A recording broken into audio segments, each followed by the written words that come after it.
हमारा next relief है investor relief. ये भी इंडिविजुअल्स के लिए है, कंपनीज में नहीं होता।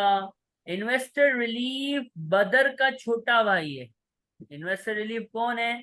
इन्वेस्टर रिलीफ बदर का, BADR का छोटा भाई है। अगर आपने बदर देखा है या हमने इसको पढ़ा था, तो बदर का छोटा भाई इन्वेस्टर रिलीफ है। इन्वेस्टर रिलीफ कब मिलता है? ये भी बदर की तरह है कि माइनस नहीं होता, रिलीफ के नाम पे माइनस नहीं होता। ये भी उसी तरह से है जिस तरह से आप बदर के साथ करते थे कि उस पे 10% लगाते थे और उसकी लिमिट जो थी वो 1 मिलियन की थी। यहाँ पे जो लिमिट है ना, वो 1 मिलियन की जगह 10 मिलियन है। लाइफ टाइम की लिमिट है 10 मिलियन, और 10 मिलियन लाइफ टाइम की लिमिट पे जो इन्वेस्टर रिलीफ के लिए चीज क्वालिफाई करेगी ना, उस पे टैक्स का रेट कितना परसेंट होगा? 10%। बदर में 1 मिलियन पे 10% होता है लाइफ टाइम, और यहाँ पे 10 मिलियन, वहां बदर में 1 मिलियन, यहाँ पे 10 मिलियन पे 10% होता है, और ये लाइफ टाइम की लिमिट है। पिछले सालों में अगर कुछ कंज्यूम हो गई तो हम उसको माइनस कर देते हैं। इन्वेस्टर रिलीफ सिर्फ शेयर्स पे मिलता है। सिर्फ किस पे मिलता है? सिर्फ शेयर्स पे मिलता है। कौन से शेयर्स से मिलता है?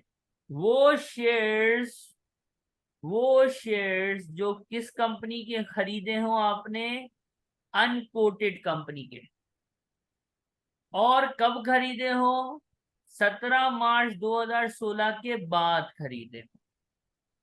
और आपने कितने साल उनको होल्ड किया हो? कम से कम 3 साल।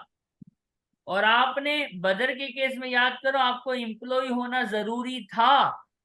आपको उस कंपनी का एम्प्लॉय होना इन द केस ऑफ बदर जरूरी था।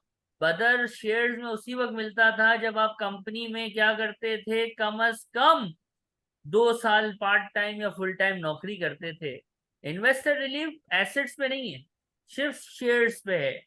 शेयर्स अनलिस्टेड होंगे, अनकोटेड कंपनी के होंगे, 17 मार्च 2016 के बाद खरीदे जाएंगे। 3 साल रखेंगे आप बेचने से पहले, और आप उस कंपनी के एम्प्लॉई नहीं नहीं नहीं नहीं होंगे, तब आपको उन शेयर्स पे 10% टैक्स देना होगा। आपका बैंड गया तिलने, यानी बैंड इज खल्ली वल्ली, इग्नोर द बैंड। तो 18, 28, 10, 20% को छोड़ दो। डायरेक्ट जो चीज क्वालिफाई कर लेती है इन्वेस्टर रिलीफ से, उस पे आप डायरेक्ट 10% लगाओगे। और आपको ये बात याद है कि जो आगे दूसरी बात चीजें होंगी, जो इसको इन्वेस्टर रिलीफ नहीं मिलेगा, उन पे डायरेक्टली हाईएस्ट परसेंटेज अप्लाई हो जाएगी।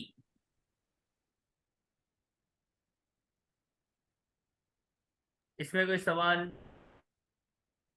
नहीं, सही है। क्वेश्चन को रीड करेंगे प्लीज।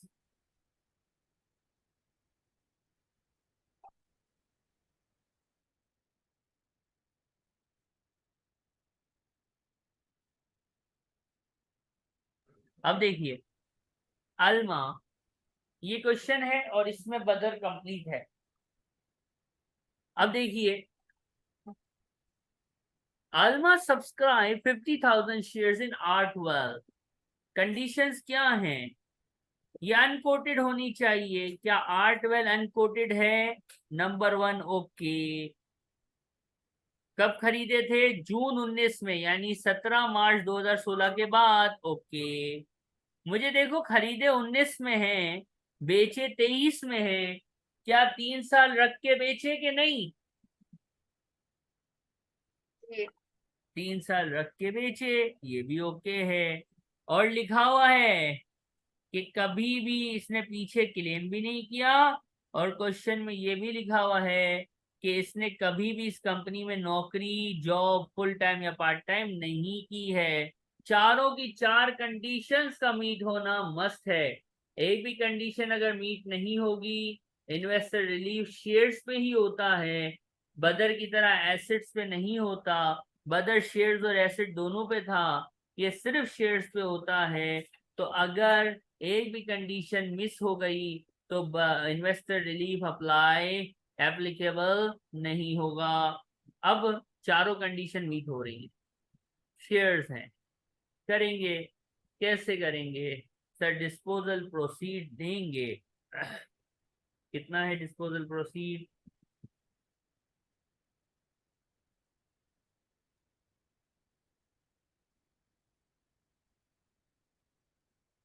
कितना है डिस्पोजल प्रोसीड भाई?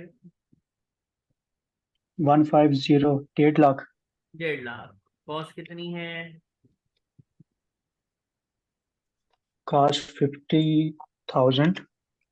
सही है। चार्जेबल गेन कितना आ गया? 1 लाख। 1 लाख। अब चार्जेबल गेन 1 लाख आ गया। क्वेश्चन में और कुछ है नहीं सर। ठीक है, 1.5 लाख, 1 लाख, 50,000 ये गया, ये हो गया 1 लाख। अब हमें पता है कि ये बदर और इन्वेस्टर रिलीफ गेन के नाम से नहीं आते। एनुअल एग्जम्पशन माइनस होगी, कोई पिछले साल का लॉस होगा वो माइनस होगा, टैक्सेबल गेन आएगा लोगों। कितना आया टैक्सेबल गेन? 87,700। और 87,700, सर बैंड देखो, बैंड हायर रेट है। हायर रेट है तो 20% नहीं बेटा, यहाँ पे ये क्वालिफाई कर गया है। Qualifying for IR, investor relief के लिए क्वालिफाई कर गया है ना। इन्वेस्टर रिलीफ के लिए जो चीज क्वालिफाई करती है उस पे आपको 10% टैक्स देना है। 1 मिलियन, सॉरी 10 मिलियन की लिमिट है। Life time limit for IR 10 million है। और इसने कुछ भी कंज्यूम नहीं किया, यूज्ड जीरो की है। तो इसके पास 10 मिलियन की लिमिट अवेलेबल थी। हमारा गेन चुन्ना मुन्ना सा 87,700 था, पूरा इस लिमिट में फॉल कर गया। इन्वेस्टर रिलीफ सर खत्म होता है। कोई सवाल है तो फरमाइएगा। नहीं। नहीं, सही है।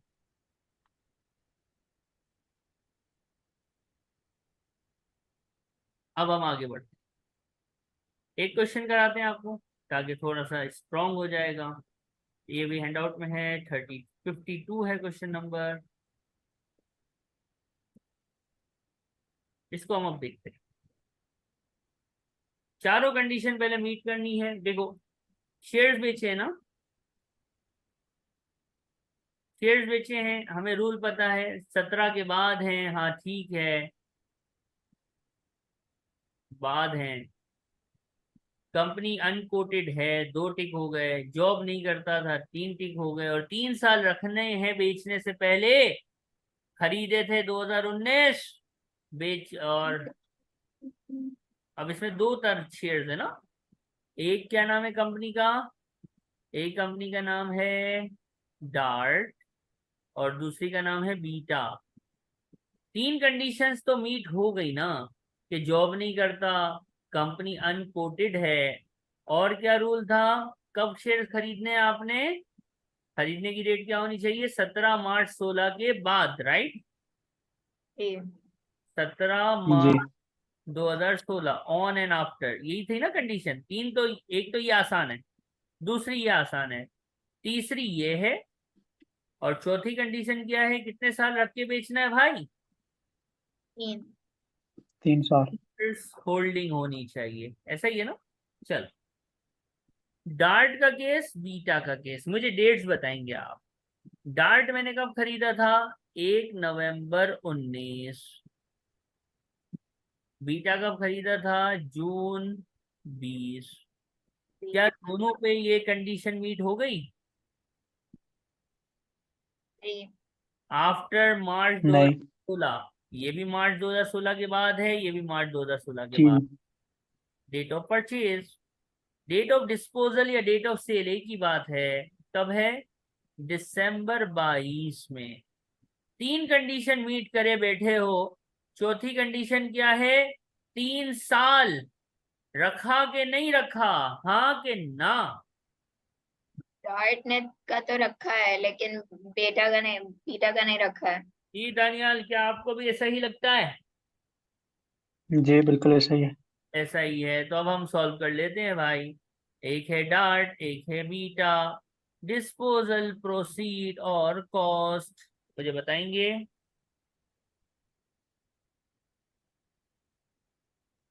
डिस्पोजल प्रोसीड डार्ट के 150 सही है। और बीटा के 60,300 और कॉस्ट है डार्ट की 95 और बीटा की 40। सही है। अब डार्ट की मैं लिख देता हूँ भाई, पहले 1.5 लाख का बेचा है, कॉस्ट है 95 की, गेन आ गया, कितना आया? 55। और दूसरे का डिस्पोजल प्रोसीड कितना है भाई? 60,300। कॉस्ट कितनी है? 40। क्या बचा? 20,300। 20। इन तीनों को ऐड अप कर लेंगे, क्या होगा? ऐड अप करेंगे? सवाल ये है सर, ऐड अप नहीं करेंगे, इसको अलग नहीं, ही चलाना पड़ेगा। क्यों? क्योंकि एक पे अलग है, एक पे अलग है। एनुअल एग्जामेशन कहाँ से माइनस करनी चाहिए? मुझे ये पता है कि बीटा पे इन्वेस्टर रिलीफ नहीं मिलेगा, डार्ट पे इन्वेस्टर रिलीफ मिलेगा। करेक्ट और रॉन्ग? डार्ट ने 1 2 3 चारों कंडीशन मीट की हैं। डार्ट पे मिलना है यानी डार्ट पे 10% टैक्स लगना है। बीटा पे, यानी जब इन्वेस्टर रिलीफ या बदर अप्लाई होता है तो दूसरी आइटम जो होती है वो हाईएस्ट टैक्स पे जाती है ना। तो शेयर्स हैं, घर नहीं है कि 28% 20% लगना है। तो हमें रूल पता है कि जो नॉट क्वालिफाइंग होता है, नॉट क्वालिफाइंग जो होता है, हमें लॉस और क्या, एनुअल एग्जेम्पशन वहीं से माइनस करनी होती है। क्वेश्चन में कोई लॉस तो नहीं गिवन है, तो हमने एनुअल एग्जामेशन ही से माइनस करके काम चलाया। यहां तक कोई तकलीफ? नहीं। नहीं। मुझे बताओ, जो डार्ट वाला है 55,000, क्या इसने कोई प्रीवियसली क्लेम किया है? नहीं किया, यानी 10 मिलियन अवेलेबल है। 55,000 तो 10 मिलियन के अंदर आ ही जाएगा, डेफिनेट है। तो ये आ गया। और जो 8,000 है, क्या मैं इसका बैंड शैंड की वर्किंग पढ़ता फिरूंगा? कभी भी नहीं। सामने पड़ा हुआ है कि जब बदर या इन्वेस्टर रिलीफ अप्लाई होता है तो जो नॉट क्वालिफाइंग आइटम्स होती हैं उन पे सीधा सीधा आप हाईएस्ट रेट लगाते हैं। राइट और रॉन्ग? सही है। लायबिलिटी शीट ले आई है 7,100। यहाँ तक कोई सवाल है तो बताइएगा। इन्वेस्टर रिलीफ हमारा कंप्लीट होता है। इंडिविजुअल के शेयर्स में पहले तो आपको ये मेमोराइज करना है कि हमारे पास कुछ शेयर ऐसे हैं जो एग्जेम्प्ट होते हैं, कुछ शेयर्स ऐसे हैं जो एग्जेम्प्ट होते हैं। एग्जेम्प्ट का मतलब उन पे सीजीटी अप्लाई ही नहीं होता, उन पे सीजीटी लगता ही नहीं है। वो कौन से शेयर्स हैं? वो हैं गिल्ड्स, वो है क्यूसीबी। क्यूसीबी की डेफिनेशन लिखी हुई है। क्यूसीबी आसान जबान में बोलते हैं लोन नोट या डिबेंचर को। लोन नोट और डिबेंचर आप फाइनेंशियल अकाउंटिंग में पढ़ते हुए आए हैं। जिस तरह कंपनी शेयर इशू करती है, इसी तरह कंपनी क्या करती है? कंपनी लोन भी डिबेंचर भी इशू करती है। अगर कंपनी लोन या डिबेंचर इशू करती है तो वो लोन नोट या डिबेंचर जो है वो क्यूसीबी कहलाता है। और क्यूसीबी जो है वो एग्जेम्प्ट होता है। क्यूसीबी क्या होता है? एग्जेम्प्ट होता है। क्यूसीबी पे कोई टैक्स नहीं लगता। ये बात आपको याद होनी चाहिए। अब गिल्ड्स हो, क्यूसीबी हो, या इंडिविजुअल सेविंग अकाउंट हो, या इंडिविजुअल सेविंग अकाउंट आईएसए के शेयर्स हो, ये सब जो है एग्जेम्प्ट है। इस पे कोई सीजीटी अप्लाई नहीं होता, इस पे कोई सीजीटी अप्लाई नहीं होता। इसके अलावा कुछ भी शेयर्स हो उन सब पे सीजीटी अप्लाई होता है। प्रेफरेंस शेयर्स हो, ऑर्डिनरी शेयर्स हो, उन सब पे सीजीटी अप्लाई होता है। सिर्फ इन बातों पे जो मैंने अभी लिखे हैं बताए हैं इन पे सीजीटी एप्लीकेबल नहीं है। अब एक छोटा सा क्वेश्चन नंबर 35 आपको नजर आ रहा है? आप लोगों को आवाज क्लियर आ रही है ना? जी। जी। 5 में पूछा है, बताओ कौन कौन सा इसमें एग्जाम्प्ट है और कौन सा टैक्सेबल है। तो हम अभी बता देते हैं, तो बताइए।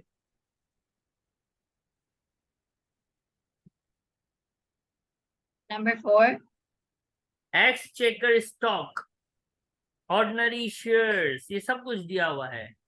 देखो भाई, ऑर्डिनरी शेयर्स तो एग्जाम नहीं होते, ये तो चार्जेबल होते हैं। चार्जेबल मतलब इस पे सीजीटी लगेगा।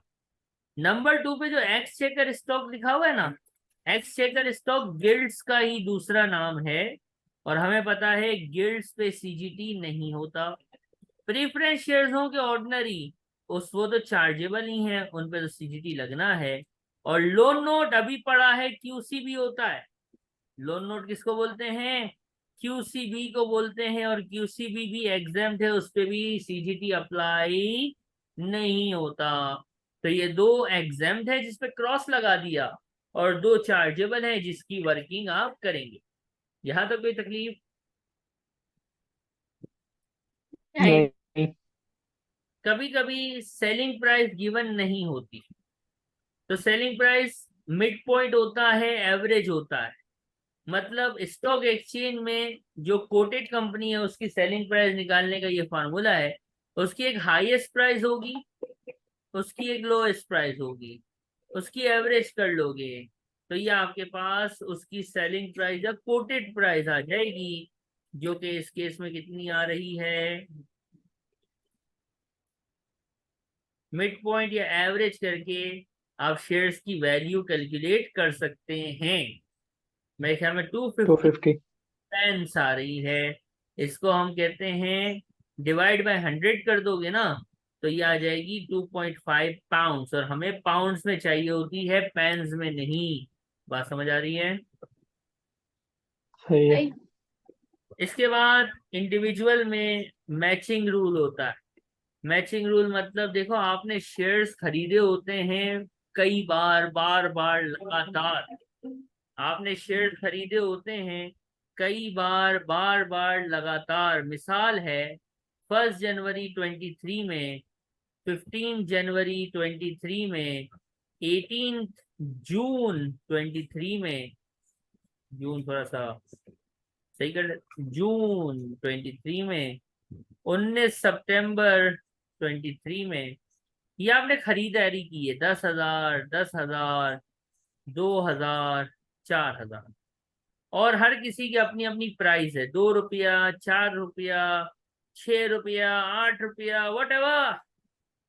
मसला ये है कि सेल करी है, डिस्पोजल किया है। डिस्पोजल अज्यूम करो, अज्यूम 22,000 शेयर बेचे हैं एट द रेट ऑफ 10 का एक, 10 रुपए का एक शेयर बेचा। कब बेचा? अज्यूम कर लो दिसंबर 23 में बेचा। तो भाई पता कैसे चलेगा ये कौन से वाले हैं? डिस्पोजल प्रोसीड तो ठीक है, हम डिवाइड मल्टीप्लाई करके कैलकुलेट कर डालेंगे, लेकिन इसकी कॉस्ट कौन सी लेंगे?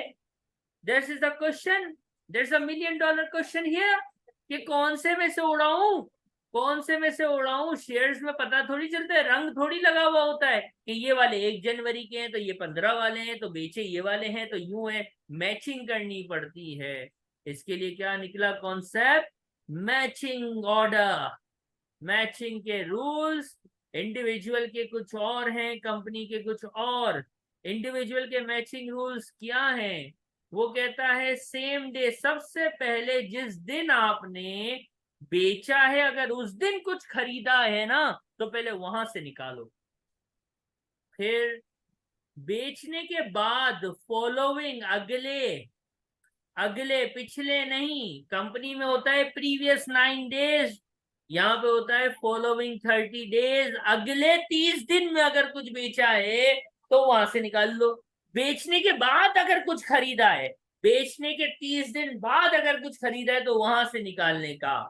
और इसके बाद कुछ बच जाए तो पूल ही पूल होगा। याद रखना, इंडिविजुअल के शेयर्स आसान इसलिए होंगे क्योंकि इधर इंडेक्सेशन अलाउंस नहीं हो सकता, क्योंकि indexation allowance only for companies है, इंडिविजुअल में नहीं है। बस मैचिंग क्या है, इंडिविजुअल की सेम डे, बेचने के बाद के 30 दिन, और पूल कंपनी की क्या होती है, सेम डे, पिछले 9 दिन, प्रीवियस 9 डेज, और पूल।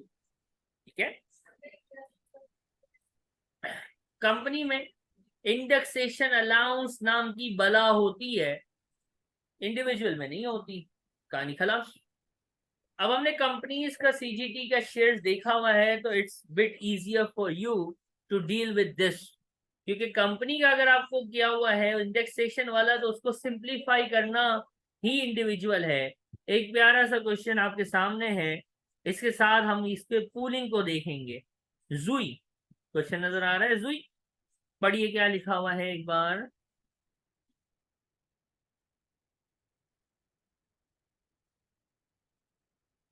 दोनों को समझ आ रहा है ना? जी सही है। अब देखें, जुई आंटी हैं, 2000 शेयर बेचती हैं, सॉरी 3500 शेयर बेचती है मुश्क लिमिटेड के इतने में। शेयर्स के लिए रूल क्या है, पहले एक छोटी सी वर्किंग करते हैं ना। पहले क्या आता है सर, सेम डे, फिर क्या आता है अगले 30 दिन, फिर क्या आता है सर स्विमिंग पूल, स्विमिंग नहीं मेन पूल। ठीक है, टोटल 3500 शेयर्स बेचे हैं सर, आप यहाँ लिखते थे, कंपनी में सीखा है। सेम डे मतलब डेट ऑफ सेल 31 जनवरी 2023। क्या 31 जनवरी 2023 को कुछ खरीदा है? नहीं 31 जनवरी को नहीं। कुछ खरीदा है? कुछ नहीं, कुछ नहीं। अगले 30 दिन, अगले 30 दिन में कुछ खरीदा है? जी।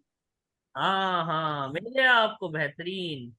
1500 शेयर्स इस डेट के हैं, 500 शेयर्स इस डेट के हैं, और 200 शेयर्स इस डेट के हैं। अगले 30 दिन में सर ये जो 10 फरवरी है ना, जनवरी में बेचती है 10 फरवरी, ये 30 दिन अगले अगले अगले, कंपनी में पिछले 9 दिन होते हैं, इधर अगले 30 दिन होते हैं, तो अगले 30 दिन में सर 200 शेयर्स है ना। सेम डे 0, अगले 30 दिन में 200, तो पूल शरीफ में 3300। कोई सवाल? सेम डे निकाल। नहीं। डिस्पोजल प्रोसीड, सर 70,000 कमाया है 3500 बेच के, जिसमें से सेम डे में सिर्फ 200 शेयर्स मैच होने आए हैं। कितना आया सर? ये आएगा 4000। सेम डे अगले 30 दिन, सॉरी ये सेम डे नहीं है, ये है अगले 30 दिन ना, पर जज्बातियत में हम लिख जाते हैं, तो बस ठीक है। अगले 30 दिन की कॉस्ट कितनी थी सर? 3600 थी। चार्जेबल गेन आया इसका 400। ये फाइनल आंसर नहीं हो सकता, क्योंकि पूल शरीफ भी बनाना है, बनाना पूल है, पूल में भी वही होना है। पूल में कितने शेयर्स मैच करने आए हो? 3300 शेयर्स ना, तो कैसे होगा सर? 70,000 कमाते हैं, 3500 बेच के, पूल में हम मैच करने आए हैं 3300, पूल में हम मैच करने आए हैं 3300, तो आ गया 66,000। क्या बचा? कॉस्ट आना है और चार्जेबल गेन आना है। पूल की कॉस्ट की वर्किंग करनी पड़ती है, क्योंकि सर एक शॉपिंग मैच हुई है, इसने एक ये 1500 भी खरीदे हुए हैं, एक ये 500 भी खरीदे हुए हैं। अच्छा, ये 1500 भी खरीदे हैं और ये 500 भी खरीदे हैं, यानी इसके बाद 2000 शेयर्स हैं पूल में। और कुछ है? नहीं कुछ नहीं है। और भी है, देखो देखो देखो, एला, वो फर्स्ट वाला है, ठीक है। पहले उसने 2000 लिया। सही है। 2001 है, 1501 है, 5 2000 जो कहीं भी मैच नहीं हुए थे ना, ना सेम डे में ना अगले 30 दिन में। 3.5 नहीं, ये हो गए 4,000 शेयर सर। आप मैच करने निकले हो 3300, अपने पास है 4,000, क्या करेंगे सर? इसी कॉस्ट लिखेंगे। ये 10,000 है, इसकी 18,000 है, इसकी अल्लाह भला करे 7,000 है। Total is how much?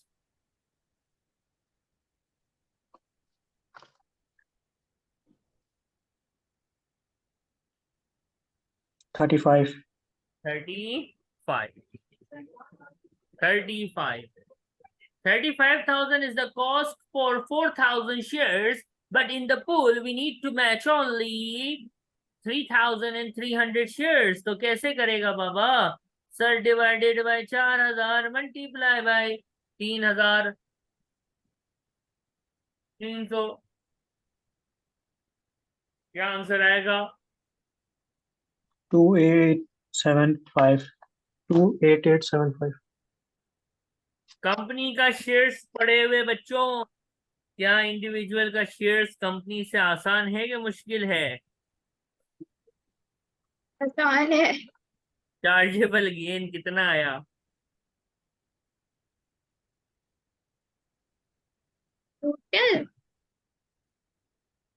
37,525। आपने इंडिविजुअल का शेयर्स देख लिया है, पूलिंग सिस्टम और मैचिंग ऑर्डर।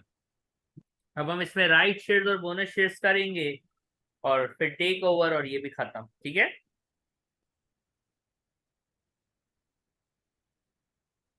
इसमें कुछ पूछना है? नहीं। अब हम आते हैं आगे, राइट शेयर्स का क्वेश्चन करते हैं, ठीक है? हैंडआउट में हर चीज के दो दो क्वेश्चन है। राइट के भी दो क्वेश्चन हैं, बोनस के भी दो हैं, और अभी जो हमने एक क्वेश्चन किया ऐसा सीधा वाला नॉर्मल सिनेरियो वाला, उसके भी दो दो क्वेश्चन है। तो एक एक मैं करा रहा हूँ, एक एक आपने प्रैक्टिस के लिए करना हो तो कर लेना, वरना ये इतना आपने किया हुआ है कंपनीज में तो आपको प्रॉब्लम नहीं होनी चाहिए। अब देखो, ये क्या है? विक्टर। विक्टर ने 1200 शेयर्स बेचे इस दिन को। क्वेश्चन पढ़ के बताओ, क्या सेम डे में कुछ है? नहीं। अगले नहीं। दिन में कुछ है? सब कुछ पूल में है। सब कुछ पूलम पूल है। Everything is in pool. Pool he pool है। ठीक हो गया? बैलेंसिंग फिगर जिस तरह सिखाया था मैं उसी तरह लिखता जाता हूँ, हालांकि मेरे को पता होता है, तो आप लोग भी जिस तरह मैं लिखता हूँ इस तरह कोशिश किया करें। पूल में कितने मैच होने हैं? 1200 ना। डिस्पोजल प्रोसीड 1200 की दी हुई है 46,000। मसला खराब होता है पूल की कॉस्ट निकालते वक्त ना, चार्जेबल गेन आता है। कैसे होगा सर? जितनी भी परचेजेस होंगी वो सब आप लेंगे। तो ठीक है भाई, 1,000 शेयर 11,000 के लिए थे। कब लिए थे? अप्रैल 8 में। और सितंबर 2020 में आपके साथ हुआ एक अच्छी बात, राइट इशू हो गया।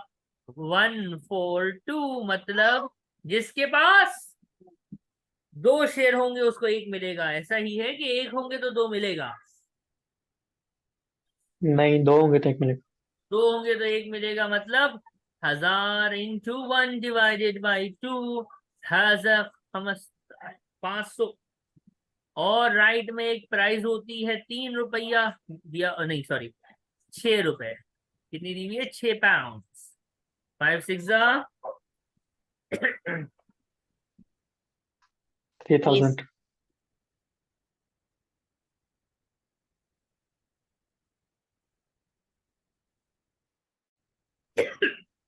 तो कितना आएगा? कितना आएगा ये? 3,000। 3000। ये हो गया 4 जी। और ये हो गया हमारे पास 1,500 शेयर्स। अब कैसे होगा सर? पूल में मैच करने निकले हैं 1200, 14,000 is the cost of 1,500 shares. आपको चाहिए 1200 की कॉस्ट, तो अभी हम बताते हैं, हमारा कैलकुलेटर दिखाएगा ये आंसर। कितना दिखाएगा? 11,200 अगर कैलकुलेटर दिखा रहा है तो ये राइट का टॉपिक आपके पास कंप्लीट हो जाता है। इंडिविजुअल के राइट शेयर, कंपनी में जब राइट शेयर होते हैं तो उससे पहले इंडेक्सेशन होती है और बेचने से पहले भी इंडेक्सेशन होती है। यहाँ पे ऐसा कोई चक्करबाजी नहीं है। बात समझ आई है? जी। जी। कोई सवाल? अब मैं नहीं।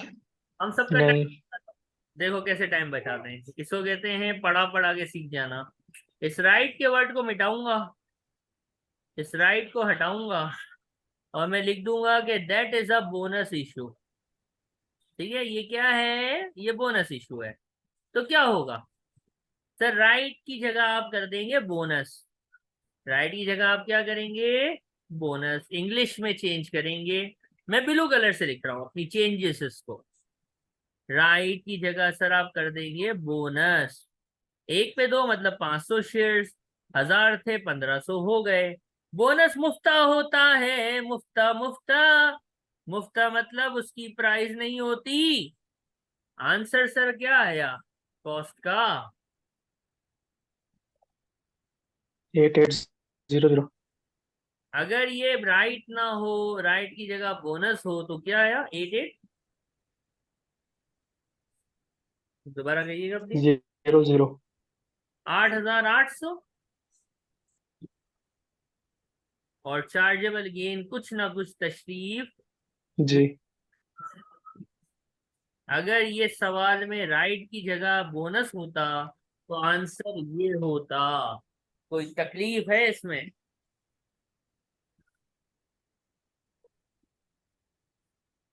तो कंपनीज के राइट शेयर्स नहीं। पूरे हो गए। जी क्या कह रहे हैं? जी, कुछ कहा किसी ने? नहीं, कुछ नहीं। नहीं। कोई तकलीफ?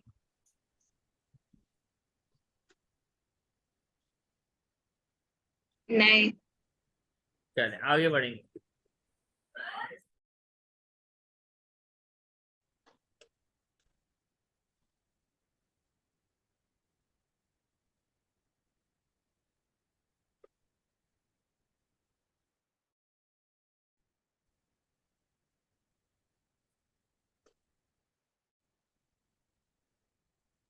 अब हम वो टॉपिक आपको बताएंगे जो कंपनीज में नहीं है। इंडिविजुअल के शेयर्स के टेक ओवर और मर्जर्स में ये है, कंपनीज में नहीं है। कंपनी में सिर्फ टेक ओवर है जिसमें शेयर्स के बदले शेयर्स मिलते हैं ना। अगर कंपनी में भी ऐसा ही सिनेरियो आए तो इसी तरह सॉल्व होगा जैसे कि अभी हम कर रहे हैं। बात जरा गौर से देखना, लेकिन वहां इंडेक्सेशन होती है। बात जरा गौर से देखना।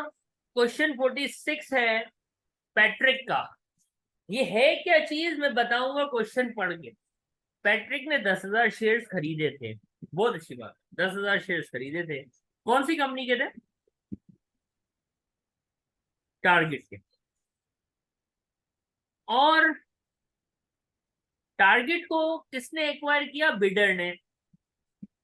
तो जिसके पास टारगेट के 2 शेयर्स थे, एक शेयर था, उसको 2 बिडर के शेयर मिल गए और साथ ही साथ पैसा मिला। क्या क्या मिला? पैसा मिला। और मार्केट वैल्यू ये है। गेन बताओ। मुझे एक बात बताओ, क्या यहाँ हमने कोई शेयर्स बेचे हैं? सर डिस्पोजल प्रोसीड तो क्वेश्चन में कसम से नहीं है। पढ़ो, 2 बार पढ़ लो क्वेश्चन, 4 बार पढ़ लो। आप मर जाओगे, आपको इस क्वेश्चन में ये लिखा हुआ नहीं नजर आएगा कि इसने शेयर्स बेचे हैं। सर आज तक हमने जितना भी सीजीटी पढ़ा है वो सब डिस्पोजल प्रोसीड पे था। गिफ्ट थे तो चलो मार्केट पे था। तबाही और बर्बादी थी तो इंश्योरेंस पे था। कोई ना कोई प्रोसीड तो थी ना। सर यहाँ पे तो हमने बेचे ही नहीं है शेयर्स। सर अपन ने शेयर बेचा ही नहीं है।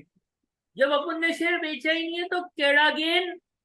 तो इसका जवाब है बेटा, आपको कैश कंसिडरेशन मिली है। क्या मिली है? आपको कैश कंसिडरेशन मिली है। कंपनी टेक ओवर हुई है और उसने आपको कैश दिया है, कैश रोकड़ा नोट। जब कैश मिलता है तो कैश कंसिडरेशन जो होती है, जैसे ही आपके हाथ में पैसा आता है वो आपका चार्जेबल गेन को ट्रिगर करता है। कितना पैसा मिला है? 10,000 शेयर थे मेरे पास, एक शेयर के लिए 8 आना, 10,000 इंटू 0.5, 5,000 जो आपको कैश मिला है ना, ये आपका चार्जेबल गेन निकलवाएगा। जिंदगी में पहली और आखिरी बार आप ये हरकत कर रहे हो कि आप कैश की कॉस्ट निकाल रहे हो। कैश की कॉस्ट जिंदगी में कभी ना सुना था ना देखा था। कैश की कॉस्ट, जी हाँ। जब भी आपको कंसिडरेशन में शेयर्स एक्सचेंज के साथ साथ अगर कैश मिल जाए तो वो कैश जो है उसकी कॉस्ट माइनस करके हम चार्जेबल गेन निकाल देते हैं। कॉस्ट इसकी सर कैसे निकालेंगे? तो फार्मूला आपके सामने मौजूद है। ये कोई वो नहीं है, ये आपको आता है। टेक ओवर और मर्जर्स किस तरह से किया था, देखो। हमारे पास 10,000 शेयर्स थे। हुआ ये कि जब वो टेक ओवर हुई तो हमें 2 शेयर मिले। शेयर्स की वैल्यू जो थी वो कितनी थी? ₹1.25। नजर आ रहा है 1.25 क्वेश्चन में गिवन है। तो ये मार्केट वैल्यू कितनी आ गई?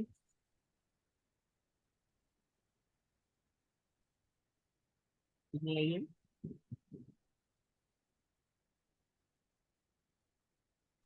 अब दोनों की आवाज आ रही है मेरी? मनाल। जी आ रही है। और मुझे ये तो क्या मिले? शेयर्स मिले। और मुझे ये कैश भी तो मिला, 0.5। एक शेयर के बदले में 0.5 का मुझे कैश मिल गया। तो मुझे 5,000 कैश मिल गए। कितना हो गया ये? टोटल मार्केट वैल्यू कितनी हो गई? 30,000। टोटल मार्केट वैल्यू कितनी हो गई? 30,000। अब इसको मैं कैसे करूं? सर ओरिजिनल कॉस्ट जो है वो कितनी है? देखो, 20,000 है। जी।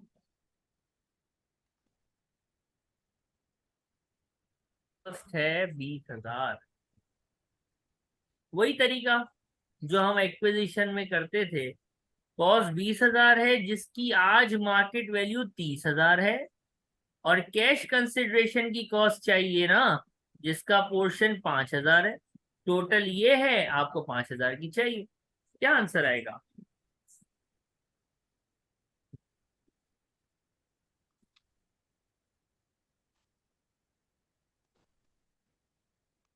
तो अगर क्या सीखा, मर्जर और टेक ओवर में जो नई चीज है इंडिविजुअल में वो है कैश मिलना। अगर कैश मिलता है तो जितना कैश होता है वो आपकी प्रोसीड बन जाता है, ऑल्दो आपने कुछ बेचा नहीं होता।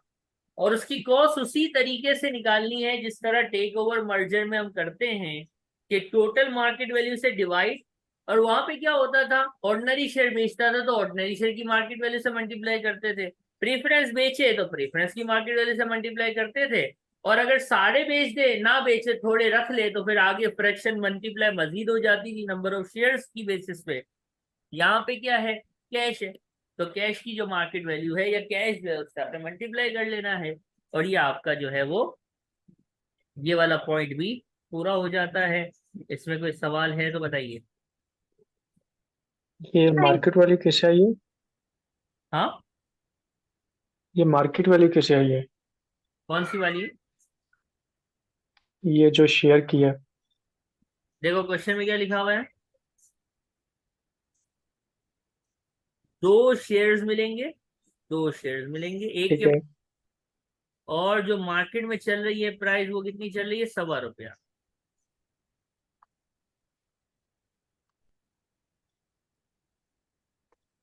क्या समझे? सही है। ये सही है, क्वेश्चन समझ आ गई। गिवन होता है। अब हमारा लास्ट क्वेश्चन है शेयर्स का। आ, हम थोड़ा मुश्किल वाला क्वेश्चन रखेंगे। चराग भाई नाम है इस क्वेश्चन का। पहले तो मुझे ये आप लोग ट्राई करके बताएंगे कि क्या आंसर आता है, क्योंकि हमने कंपनीज में टेक ओवर को देखा है और वहां तो हमने इससे मुश्किल किया है। कैसे मुश्किल किया है कि वहाँ इंडेक्सेशन होती है। यह आसान सा है, जरा सा ट्राई तो करो। इस बंदे ने बेचे हैं कोरस लिमिटेड के शेयर्स, एम आई राइट? लेकिन इस पागल आदमी ने खरीदे थे बीएनपी के शेयर्स। इसका मतलब ये टेक ओवर का सवाल है सीधा सीधा, या मर्जर का है। 20,000 पाउंड के इसने कोरस के शेयर्स खरीदे थे, जो कि 20,000 शेयर्स ही थे। हमें नंबर ऑफ शेयर्स पे काम करना होता है। हुआ क्या था, बीएनबी कोरस कैसे बन गई थी? क्योंकि बीएनबी को कोरस ने टेक ओवर किया था। चिराग के साथ क्या हुआ? मिस्टर चिराग के साथ ये हुआ कि इनको एक ऑर्डिनरी, ये पार वैल्यू का कोई काम नहीं होता, और एक प्रीफरेंस शेयर मिला है कोरस में अपने हर एक ऑर्डिनरी शेयर जो बीएनबी में था ना उसके बदले में। यानी इसको एक ऑर्डिनरी शेयर और एक प्रीफरेंस शेयर्स मिला है कोरस में। यानी अगर मैं बोलूं कि इसके पास अब 20,000 ऑर्डिनरी शेयर्स हैं और 20,000 प्रीफरेंस शेयर्स हैं, कौन सी कंपनी विच? कोरस विच। ये सही कह रहा हूं मैं? सही है। हमें तो मार्केट वैल्यू पे काम करना होता है ना। मार्केट वैल्यू जो गिवन होती है, ऑर्डिनरी की 1.8 है, उसकी 0.8 है, ये 16,000 आ जाएगा। और इसका कितना आ जाएगा?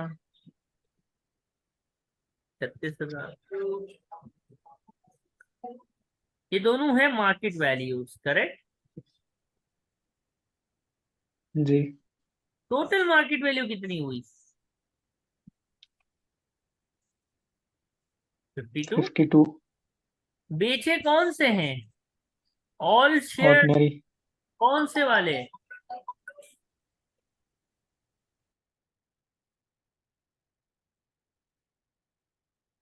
कैसे करते हैं इसको भाई? इसकी ओरिजिनल कॉस्ट क्या थी? इसकी सर ओरिजिनल कॉस्ट क्या थी? सर हमारी ओरिजिनल कॉस्ट तो ये रही 20,000। हमें क्या करना है, इसको अपोर्शन करना है as per the market value ना। टोटल मार्केट वैल्यू से हमेशा डिवाइड करना है, मल्टीप्लाई करना है। कौन से वाले बेचे हैं? प्रीफरेंस बेचे हैं तो 16 से मल्टीप्लाई करना, ऑर्डिनरी बेचे हैं तो 36 से मल्टीप्लाई करना। क्या बेचा गया है भाई? ऑर्डिनरी। तो ऑर्डिनरी की मार्केट वैल्यू कितनी थी? 36। 36। तो कॉस्ट कितनी एलोकेट हो गई? Cost allocation on the basis of the market value. Cost allocation on the basis of the market value is the trick behind takeover mergers और cash consideration. बात समझ आई है? जी। मेरे पास चार्जेबल गेन आ गया है ये। इसमें कोई तकलीफ है तो बताइए। ये समझ में आ गया। अगर मैं आखिरी बात आपको बताऊं, अज्यूम कि ऑल नहीं बेचता, ये कहता सिर्फ 15,000 शेयर्स बेचे हैं, तो क्या होता? तो ये जो कॉस्ट है ना 13,846, इस फॉर्मूले का आंसर 13,846 है ना। इसको हम करते मजीद प्रोरेट 15 डिवाइड बाय 20 से, और मेरे पास आंसर आता। ये क्या किया सर? क्या किया दोबारा बताएं। तो बेटा अगर देखो ये ऑल लिखा है ना, एंटायर सब कुछ बेच दिया, ये ना लिखा होता, लिखता सिर्फ 15,000 बेचे, तो क्या करते? तो सर 15 मल्टीप्लाई, ये तो समझ आता है, ये भी पता है, ये भी ठीक है। ये 20 कहाँ से लाए? तो बेटा ये देखो, अच्छा। आपके पास कितने थे कोरस के ऑर्डिनरी? 20 थे ना। 20 को ऑर्डिनरी 20 मिले थे कोरस के ऑर्डिनरी, उसमें से 15 बेचे। ये कैसे आया सर? ये तो इस फार्मूले से आया था। ये फार्मूले से जो आंसर है उसको फर्दर नंबर ऑफ शेयर्स पे भी डिवाइड किया जा सकता है, और इसके साथ हमारा shares and securities for individual भी खत्म होता है। अब हमारे पास जो रिलीफ है वो है PRR। PRR, ये पहली बात, ये प्राइवेट रिलीफ है, प्राइवेट यूज पे मिलता है। इससे पहले हमने जितने भी रिलीफ पढ़ लिए आज तक, यानी रोल ओवर, डेफर्ड, गिफ्ट या होल्ड ओवर बोल दो, गदर बोल दो, इन्वेस्टर रिलीफ बोल दो, वो सब बिजनेस यूज पे होते थे। आज आप जो रिलीफ पढ़ेंगे ये उल्टा रिलीफ है, उल्टा है भाई। ये है प्राइवेट यूज ऑफ प्रॉपर्टी पे। याद रखना, मेन रेजिडेंस तो एग्जेम्प्ट है। मेन रेजिडेंस क्या होती है? एग्जेम्प्ट होती है। मेन रेजिडेंस के अलावा अगर कोई रेजिडेंस है ना, प्राइवेट रेजिडेंस, इसका फुल फॉर्म है private residence relief, PRR, private residence relief, private residence relief. ये घर पे अप्लाई होता है जिसमें आप रहते हैं, जो मेन रेजिडेंस नहीं होगा। मेन रेजिडेंस होता है, हमें पता है, वो बताता है कैसे निकलता है। इसका फॉर्मूला है chargeable gain before relief multiply and divide. Multiply by what, divided by what. इसको जरा देखना है। डिवाइड करते हैं हम इसको टोटल पीरियड ऑफ ऑनरशिप से। टोटल ऑनरशिप, आपका घर जो है, आपकी ऑनरशिप में कितने महीने रहा, ये सब मंथ्स में होता है, ठीक है। और न्यूमिनेटर में हम क्या लेते हैं, ऊपर क्या लेते हैं, ऊपर हम लेते हैं ऑक्यूपाइड पीरियड। ऑक्यूपाइड पीरियड क्या होता है? टेक्स्ट से पूछते हैं व्हाट इज ऑक्यूपाइड पीरियड। तो जिसको ऑक्यूपाइड पीरियड समझ आ गया, PRR उसको समझ आ गया। ऑक्यूपाइड पीरियड का मतलब ये है एक्चुअल ऑक्यूपेंसी, यानी वो सच्ची में इस घर में रहता हो, रियल में वो इस घर में रहता हो, उसको बोलते हैं एक्चुअल ऑक्यूपेंसी। इसके बाद वो कहते हैं कि भाई जॉब के लिए ओवरसीज चला जाए, ओवरसीज जॉब के लिए चला जाए, यानी जॉब आउटसाइड यूके। अगर यूके के बाहर जॉब के लिए चला जाए तो अल्लाह की कसम वो बंदा यूके के बाहर है, वो इस घर में नहीं रहता। टैक्स कहते हैं उसका भूत रहता है। क्या कहते हैं? उसका भूत रहता है, उसका जिन रहता है। भाई ऑक्यूपाइड मानो इसको भी। हमने कहा ओके, बदमाशी। घर खाली है फिर भी ऑक्यूपाइड बोल रहे हैं। एक तो एक्चुअल ऑक्यूपेंसी ऑक्यूपाइड है, दूसरा अगर जॉब के लिए यूके के बाहर, वतन से बाहर निकल गया तब भी वो ऑक्यूपाइड ही कहलाएगा। लेकिन अगर जॉब के लिए यूके के अंदर कहीं गया है तो फिर 4 साल तक टैक्स वालों को उसका जिन जो है, उसका भूत जो है, वो घर में नजर आता है। 5 साल के लिए अगर वो यूके के अंदर किसी और शहर में नौकरी के लिए गया तो 4 साल हम इसको बना देंगे ऑक्यूपाइड। 50,000 साल अगर वो यूके के बाहर जॉब के लिए गया तो 50,000 के 50,000 महीने जो हैं वो हम सारे के सारे बना देंगे ऑक्यूपाइड पीरियड। यूके के बाहर जॉब के लिए जाए तो वो सब का सब ऑक्यूपाइड होता है। यूके के अंदर जॉब के लिए जाए तो वो सिर्फ 4 साल ऑक्यूपाइड में आता है। दादी के घर रहने चला गया, दोस्त के पास रहने चला गया, किसी रिश्तेदार के पास चला गया, वर्ल्ड टूर पे चला गया, दुबई चला गया, कोई भी वजह से घर खाली छोड़ के निकल लिया, तो टैक्स कहता है 36 महीने हमें उसका भूत अभी भी घर में नजर आएगा। 36 महीने तो किसी भी वजह से भी आप उसको ऑक्यूपाइड में डाल सकते हैं।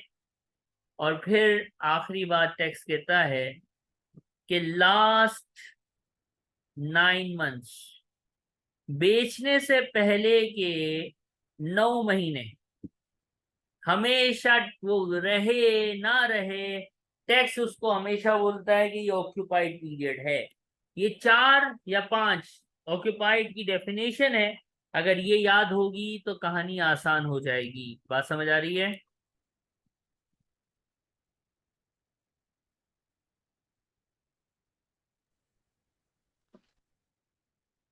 किसी का कोई सवाल है? अनम्यूट कर लीजिए, कोई इशू नहीं है। नहीं। नहीं, कोई नहीं है। एक्चुअल ऑक्यूपेंसी और आखिरी के 9 महीने जो ऑक्यूपाइड में होते हैं उसमें कोई शर्त नहीं है, ये हमेशा ऑक्यूपाइड में ही होंगे। लेकिन जो बीच में 3 है ना, यवा दवा दरे, 1 2 3, इसके लिए शर्त ये है कि मस्ट कम बैक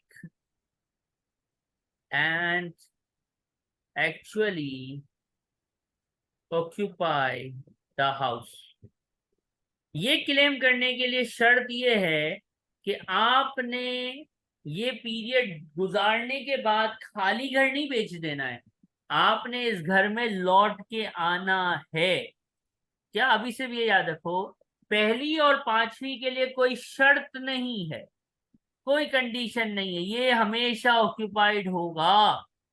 लेकिन इसके बाद वाला सेटिंग क्या है? इसके बाद वाला सेटअप ये है सर कि उसमें अंकल ने घर में लौट के आना।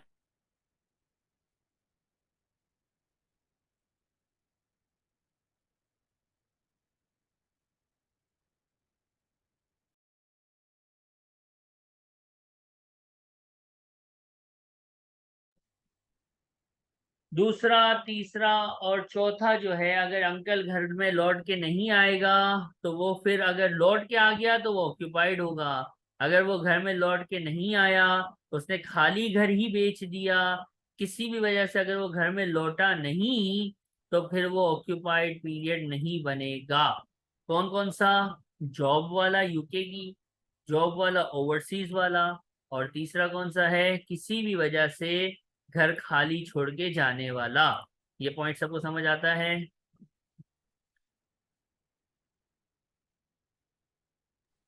जी ठीक है। अभी तो मैं क्वेश्चन करूंगा तो इंशाल्लाह ये और क्लियर हो जाएगा, जैसे थोड़ी सी बात रह गई होती है। अब मैं क्वेश्चन शेयर कर रहा हूँ, इस क्वेश्चन का जरा स्क्रीनशॉट ले लीजिएगा, ये हैंडआउट में नहीं है, ठीक है? पीआरआर और लेटिंग आपके हैंडआउट में नहीं है, ठीक है? ये आप यहीं से करेंगे, 4 क्वेश्चन कराऊंगा और ये हमारा खत्म हो जाएगा। ये हमारे पास आ गया question, let me share with you.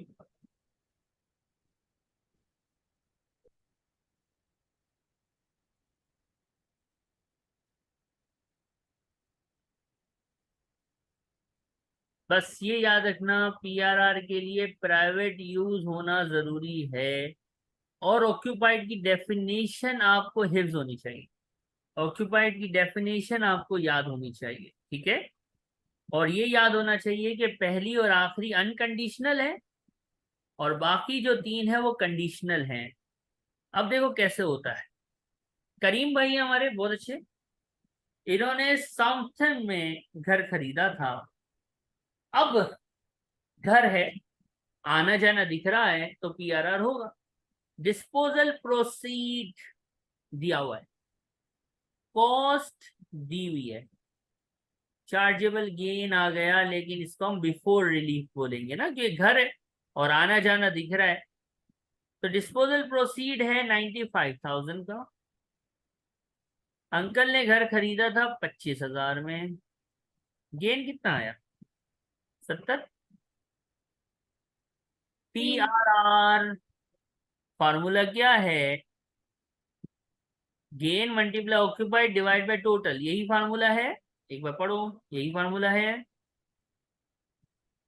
चलो, गेन है 70, multiply by occupied divide by total. Total कैसे करें? तो बेटा कैलकुलेटर उठा के इनको प्लस कर लो तो जरा जल्दी से, वरना यू भी निकाल सकते हैं जिनको ज्यादा खुआरी करने की जरूरत है। डेट ऑफ परचेज से डेट ऑफ सेल तक के महीने गिन लो। 1 मई है तो मई का महीना आएगा, 1 फेब है तो फेब का महीना नहीं आएगा।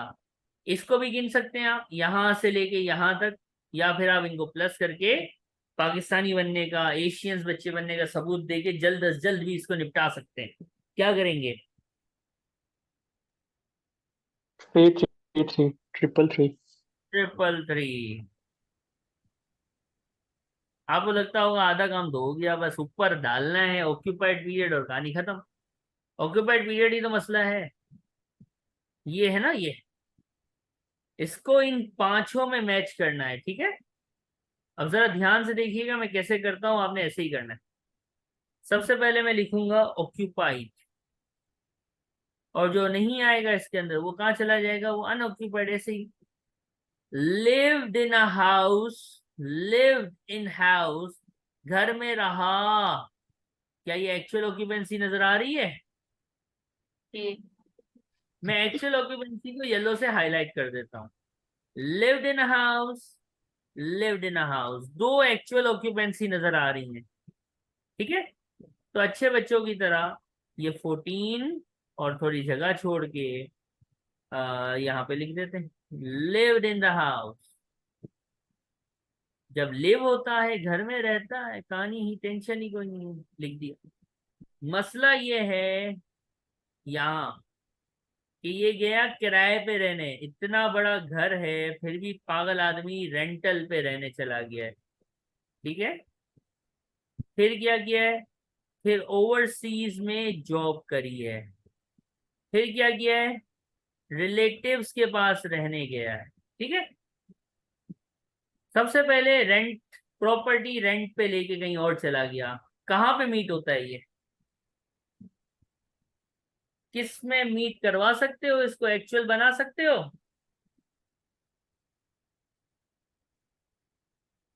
किराए पे रह रहा है, एक्चुअल बना सकते हो इसको किसी भी वजह से, ऑक्यूपाइड बना सकते हो? तो sir any reason? Any reason नजर आ रहा है हमें। एनी रीजन 36 महीने होता है, यहाँ मैं लिख रहा हूँ सिर्फ, हाँ, ऐसे ही। एनी रीजन के 36 महीने होते हैं, ये 27 महीने गया है तो ये एनी रीजन बना दिया, बना दिया, ठीक है। जॉब के लिए गया है ओवरसीज में, सर ओवरसीज जॉब में तो अनकंडीशनल है, यानी सॉरी लिमिट नहीं है, जितना भी हो। कितना गया ये सर, 12 महीने, लिख दो। फिर क्या है, रिलेटिव्स के पास कितने महीने, 4 महीने। 36 में से 27 कंज्यूम हुए थे, कितने बचे थे? 9 बचे थे, 4। जी। अभी कितना बचा अनऑक्यूपाइड में, एनी रीजन में अभी भी हाँ। 5। यहां तक कोई तकलीफ है किसी को? नहीं। नहीं। ये बस याद होने चाहिए 5 पॉइंट्स। फिर क्या है, इसके बाद जो है वो चला गया रेंटल पे फिर से, और इसके बाद लौटा नहीं है ना, इसके बाद कुछ भी नहीं। रेंटल पे गया 151 मंथ्स, 115 महीने। आखिरी के 9 महीने हमेशा क्या होते हैं बच्चा, आखिरी के 9 महीने हमेशा क्या होते हैं, ऑक्यूपाइड। अनकंडीशनल। आखिरी अच्छा, के 9 occupied। हमेशा क्या होते हैं, ऑक्यूपाइड। बात समझ आई? सही। तो सही 115, है। 115 में से 9 तो आ गए अलग, बाकी कितने बचे? 100,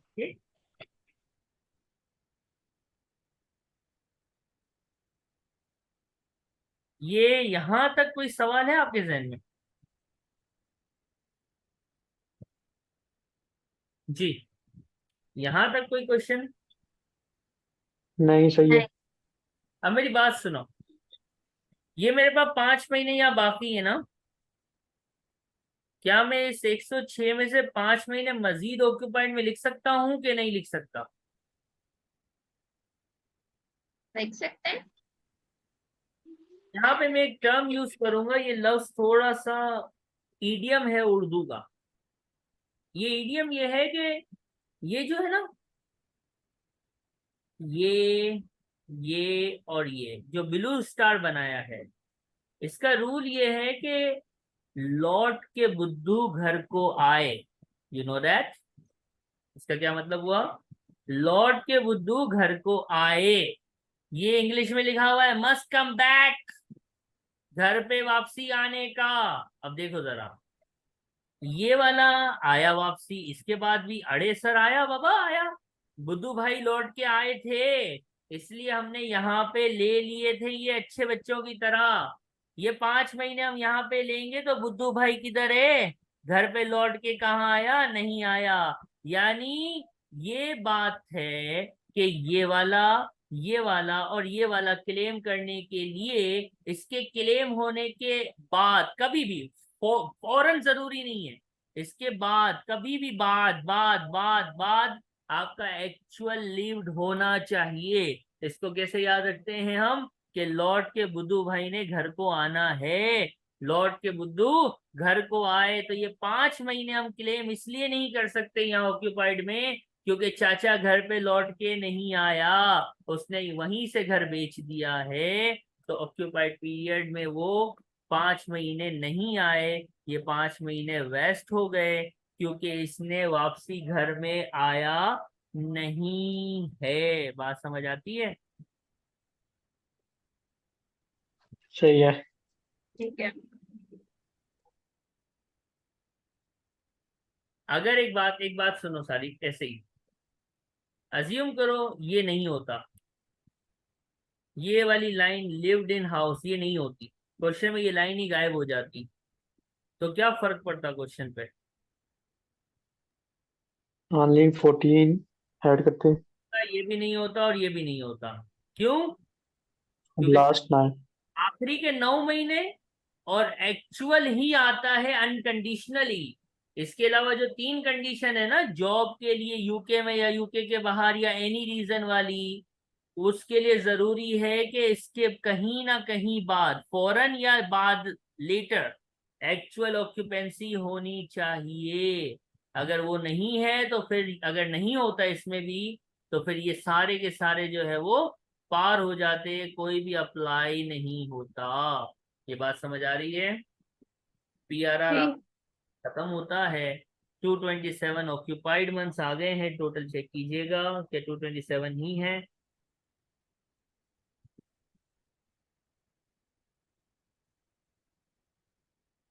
22282 आ गए।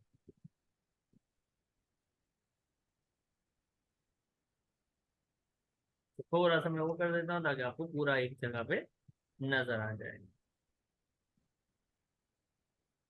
कोई सवाल है तो प्लीज आस्क मी।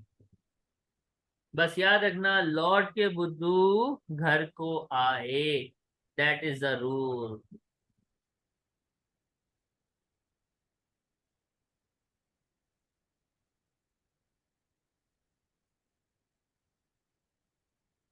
कोई तकलीफ? नहीं। नहीं। कॉपी हो गया? जी। एक छोटा सा इसमें और एग्जांपल है, ये वाला। एलेक्स ने अपना घर बेचा 1,25,000 का। जब भी घर नजर आएगा ना, आपके जहन में पीआरआर आना चाहिए, और पीआरआर के लिए आने जाने की डिटेल होनी चाहिए। इस सवाल में पीआरआर कैसे है आप जरा ध्यान से देखना। चार्जेबल गेन दिया हुआ है, तो ये बिफोर रिलीफ ही होता है, हमें पता है, तो हम ये पूरी होशियारी फिर नहीं करते, जो दिया है वहां से चलते। अब देखो मसला ये है कि ये घर में रहा है, आना जाना है नहीं, इसका मतलब ऑक्यूपाइड पीरियड और टोटल पीरियड सेम है। अब यहाँ देखो, अगर ऑक्यूपाइड पीरियड, अगर गेन 10,000 है, ऑक्यूपाइड पीरियड 100 महीने है और टोटल भी 100 महीने है, तो आंसर पूरा 100% आएगा कि नहीं आएगा? जी। ऐसा ही। जी। अब इसमें देखो, ये कहीं आया गया नहीं है, घर में ही रहा है बेचारा, कहीं रिश्तेदारों के पास शादी करने के लिए वर्ल्ड टूर पे कहीं नहीं गया, बेचारा शरीफ आदमी बैठा हुआ है घर के अंदर, पीआरआर मिल जाएगा पूरा 70,000 का। लेकिन मसला है, एक चीज हमने आपको फरमाई थी कि पीआरआर क्या है, प्राइवेट यूज पे है ना, बिजनेस पे तो नहीं है। सवाल में क्या लिखा हुआ है? होशियार। क्या होशियारी कर, 5 में से एक कमरा बिजनेस के लिए इस्तेमाल कर रहा है, तो 5 डिवाइड हो गए, मल्टीप्लाई 1 से करना है या 4 से?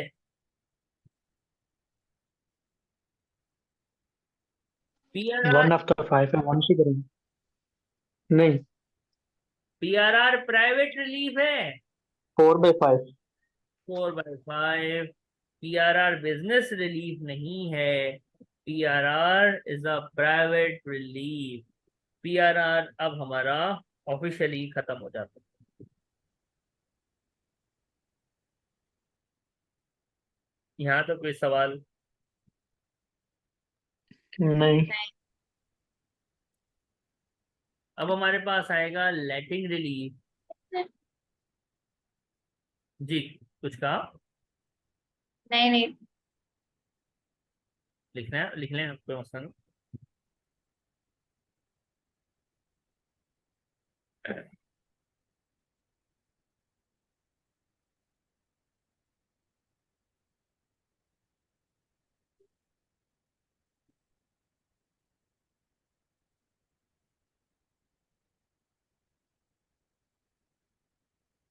हो गया। आप देखें, लेटिंग रिलीफ, अगर घर किराए पे दोगे ना, लेट आउट करोगे, लेट आउट का मतलब बिजनेस यूज, तो इस पे आपको एक लेटिंग रिलीफ मिलेगा। अगर आप घर को किराए पे दोगे तो आपको क्या मिल जाएगा भाई? आपको मिलेगा लेटिंग रिलीफ। क्या मिलेगा आपको? लेटिंग रिलीफ। कैसे मिलता है लेटिंग रिलीफ? तो इसका फार्मूला है lower of limit. Letting relief या तो 40,000 फिक्स है, या तो लेटिंग रिलीफ 40,000 होगा, सिंपल, बच्चों वाला। लेटिंग रिलीफ या तो कितना होगा? 40,000 होगा,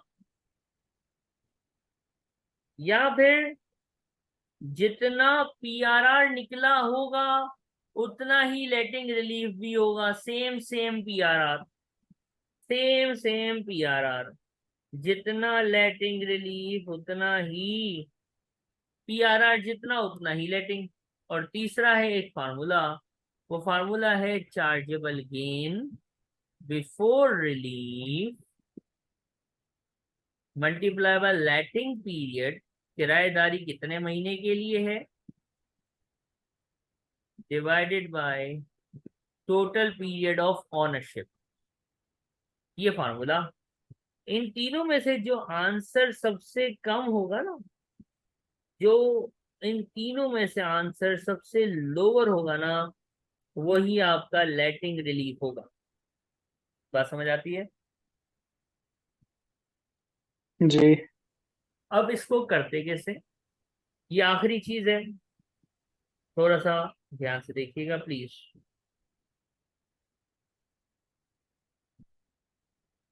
क्वेश्चन है निकोला, ठीक है? क्वेश्चन हम शेयर करते हैं आपके साथ। निकोलस, एक बार क्वेश्चन को खुद से रीड कीजिएगा प्लीज।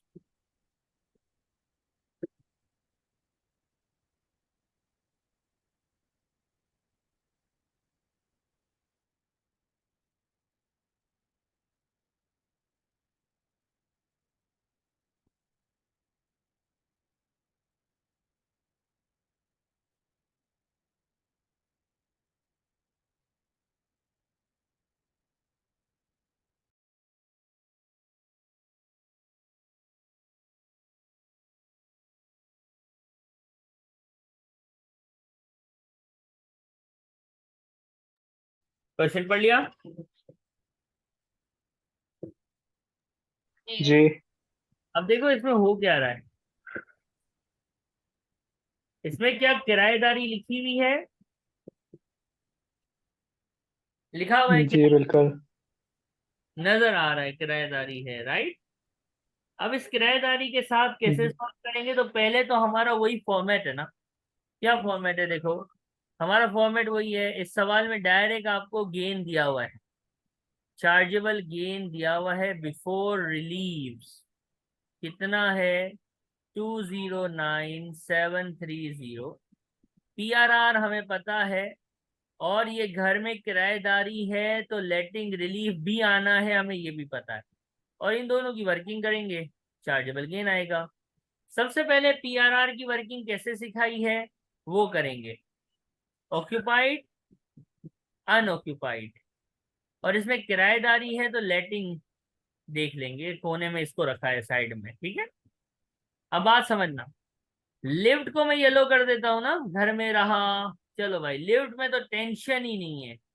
लिव्ड, लिव्ड, रहा 12 महीने और 217 महीने। ट्रेवल अराउंड द वर्ल्ड, बुद्धू भाई क्या लौट के आए थे? ट्रेवल के बाद लौटे हैं? हाँ जी सर, एक्चुअली आया है, कसम से आया है, आया है ना। तो ये किस में बैठेगा? ये जॉब के लिए गया था? नहीं। यूके में जॉब? नहीं। यूके के बाहर जॉब? नहीं। तो फिर ये किस में बिठाएंगे इसको? Any reason. Reason. Any reason, और बुद्धू भाई घर पे लौट के आए हैं ना। जी। तो 84 में से 36 जो है वो ऑक्यूपाइड हो गया। अब अनऑक्यूपाइड का कॉलम ऐसे ही बनाया हुआ है मैंने, इसकी कोई खास जरूरत आपको होती नहीं है। बात समझ आ रही है? ये जैसे ऐसे ही मैंने 48 वहां लिख दिया ताकि टोटल मैच करने में आसानी हो कि 36 + 48 इज 84। Am I right? जी अब मेरी बात बड़ी ध्यान से सुननी है। ये जो आखिरी का लिव्ड है ना, इसमें गलती या होशियारी है। होशियारी कहेंगे, गलती तो नहीं। होशियारी क्या है, पढ़ो जरा, नीचे लिखा हुआ है।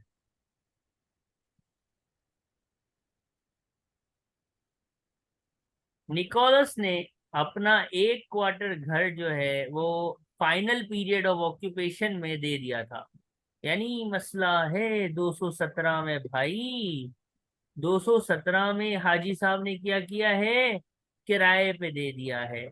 यानी खुद भी रह रहा है, एक्चुअल रह भी रहा है, और साथ में कौन रह रहा है? किराएदार भी रह रहा है। तो बस ऐसा ही है ना। अब हमें पता है ये लास्ट पीरियड है। आखिरी के 9 महीने हमेशा क्या होते हैं?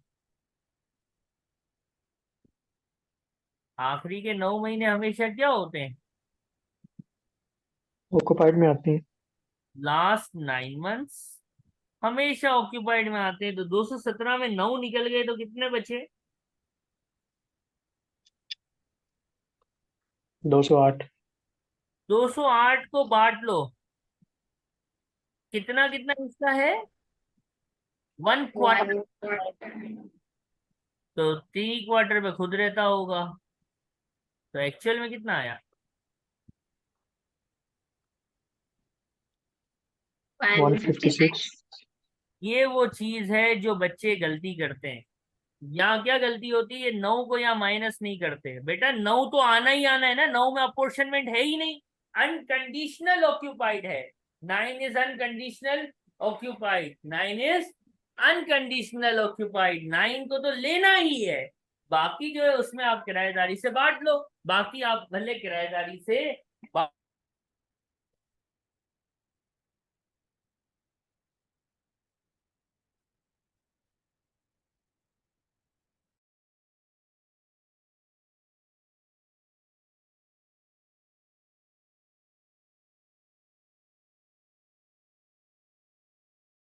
तो इसका टोटल मैंने कहा कितना?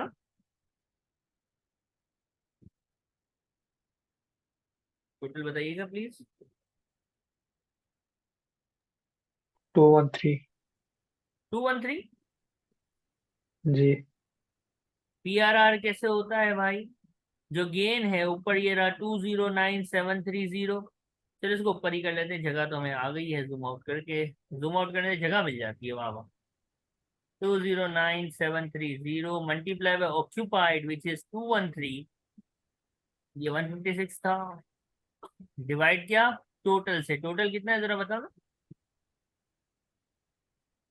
313। यहाँ पे भी 313, माशाल्लाह।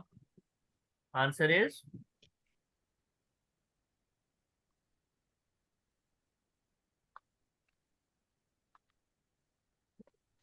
1427 2-3, 2-4 कर ठीक है 142 7-2-4. यहाँ तक कोई तकलीफ है? नहीं सर नहीं। अब देखो मैं इसको लेटिंग रिलीफ निकालूंगा। ये लेटिंग का पीरियड कितना है ये बता सकते हो?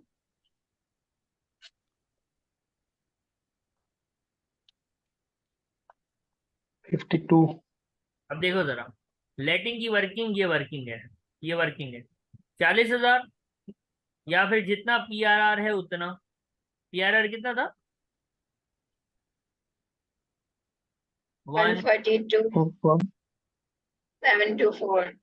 और तीसरा था फार्मूला लगाओ, गेन बिफोर रिलीफ इनटू लेटिंग के महीने डिवाइड बाय 313 जो कि टोटल महीने थे। राइट और रॉन्ग? क्या आंसर तशरीफ लाएगा? 348 3, 43 8। 43. इन तीनों में से यवा दवा द्रे लोअर कौन सा है? तीसरा वाला। Number C. कुछ भी हो सकता है। अगर पीआरआर 30,000 होता ना तो यहाँ भी 30,000 दो बार माइनस हो जाता। बच्चे बोलते हैं सर पीआरआर 30 था और ये लोअर ऑफ भी 30 आ रहा था तो दोनों 30-30 हजार हमें अजीब सा लग रहा था तो हमने अलग फिगर के चक्कर में यूं कर दिया। अरे भाई क्या हो गया? भाई दोनों सेम फिगर थे तो what is your problem? Formula है, रूल है।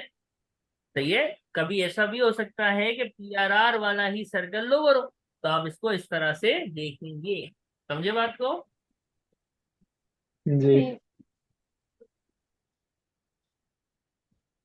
32163। 163. सर आप लेटिंग रिलीफ भी खत्म हो जाता है और इसके साथ हमारा सीजीटी का पूरा टॉपिक जो है खत्म।